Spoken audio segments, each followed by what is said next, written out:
Good morning mga kabrads. So ito yung bagong project natin mga kabrads, patapos na tayo. Papakita ko sa inyo yung mga finish ng gawa natin dito sa yung mga kasama natin. So dispiras na ngayon ng Pasko mga kabrads at Merry Christmas sa lahat.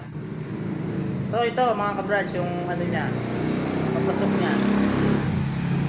Dito sa tiles natin gumamit tayo ng 20 by 1 meter.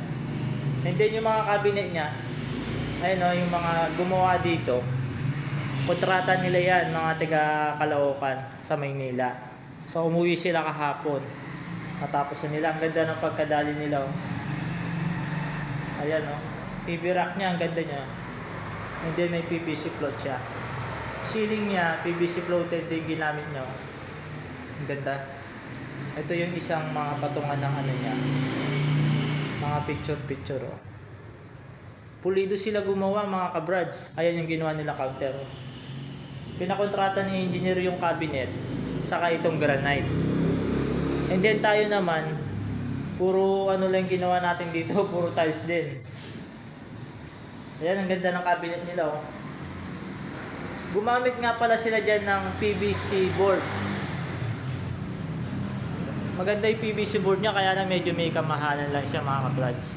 And then tignan nyo yung ano niya, gumamit sila ng PVC board, ginamitan nila ng Formica. Ayan o, tignan nyo yung loob niya.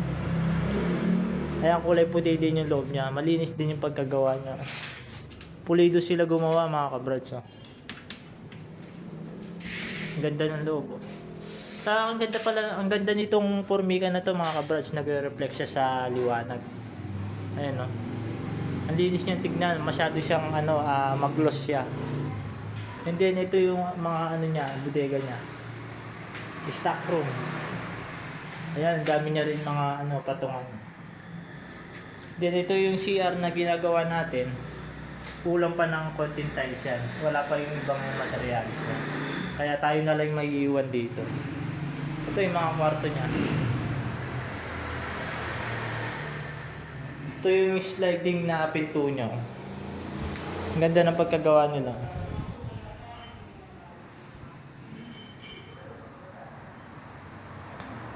Same lang sila mga kabrads, pati yung sa may kabila.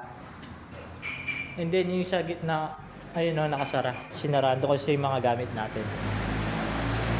Then gagawin natin ngayon, magkakabit tayo ng inodoro. Ayan. So tayo na lang maiiwan dito kasi tapos na rin sila. Natapos na nila yung kontrata nila. Ayun o, ang ganda ng mga pagka-finish ng cabinet nila. Pulidong pulido. Umiiginang yung ano nila o yung tawag dito, Formica. And then ito yung isang CR, yung main. Ayan, gumamit din tayo ng 8 by 1 meter na tiles. And then kinombination siya ni engineer na mosaic. Siya, kabilaan siyang mosaic. Napakamahal ng isa ng mosaic mga kabrads. Yung sukat ng mosaic niya 30 by 30 lang siya, pero yung halaga niya 600 kada isa. Ayan yung patungan niya ng sabon, ano rin siya. And then floor drain niya, ayan. Meron din siyang heater. Ayan, iba yung abang ng heater niya ngayon. Doon siya magkoconnect ko yung heater niya. Kasi dati yung mga ginagawa natin, dito siya nakakonect sa may laboratory. Gagawa tayo ng ano dyan, ng box na cabinet. Ito, pagpapatungan ng granite. Ayan siya. Nakakasa na siya, nakabuo na yung granite niya. Kukunin na lang natin yung sukat niya. Then yung bakod niya. Yan, tapos na rin yung mga ano niya, na primer na siya. Ready to finish na siya. Ayan, ganda na niya. So, tas dito naman, ito, kung nakita niyo lupa na yan, na landscape nila yan. Dito tayo sa likod.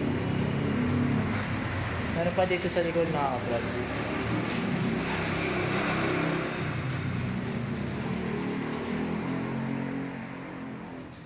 Ayan, ito yung likod niya. Wala pa yung mga ano niya, ito yung pagkakabitan ng mga tawag dito, plastic. Ito isang lababo niya, and then may CR pa siya dito. May isang CR na. Kalahati lang yung tiles niya. Ito nga pala yung PVC board na ginamit nila sa cabinet mga kabrads. Ayan o.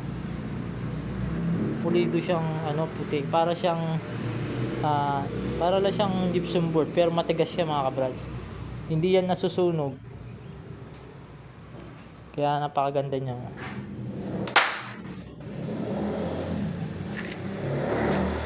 Yan, so ganito na muna ng mga kabrads. Habang nagtitimpla ng kape itong aking partners. So ngayon lang tayo mag-upload ulit ng video mga kabrads. Kaya sana supportahan nyo itong vlog na to. Huwag nyo kalimutan i-share, follow and subscribe kayo sa channel ko sa YouTube mga kabrads. Kahit pa paano naman may matututunan kayo doon.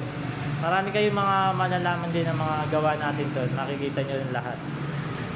So, hanggang dito na lang to, kabrads.